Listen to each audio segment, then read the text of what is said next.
Mövzunu dudasteridlə davam edirəm. Dudasterid nədir?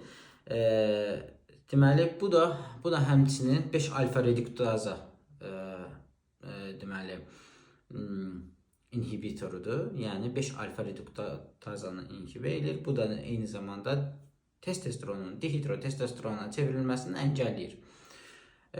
Amma dihidrotestosteronun dudasteridin finasteriddən güclü olmasının səbəbi odur ki, deməli 2 tip ferment var. Birinci tip 1 fermenti var. Bu 5 alfa reduktaza 2 yerə bölünür. Tip 1, tip 2.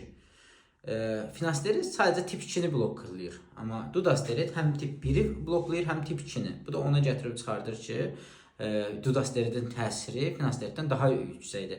Təbii bu hər iki fermentin də, yəni hər ikisi saz tökülməsinə səbəb olur. Və bunun bloklananda deməli saz tökülməsi dayanır.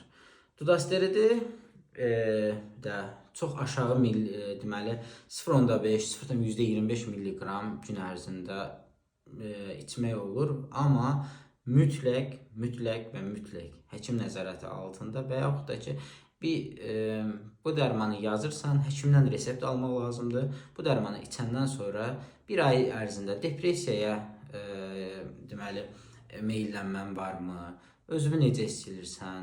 Deməli daha çox evdən mi vaxt keçirirsən, çöldən mi vaxt keçirirsən, yuxu pozğunluğun varmı, yoxdurmu?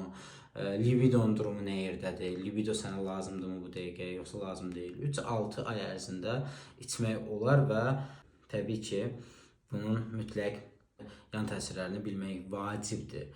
Hansı müalicə var? Hormon terapiyası.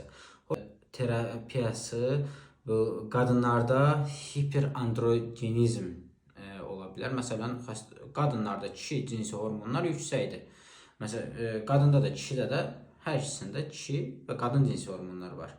Və kişidə təbii ki, kişi cinsi hormonlar yüksəkdir, bu onu kişi eləyir. Qadında qadın cinsi hormonları yüksəkdir, bu da onu qadın eləyir.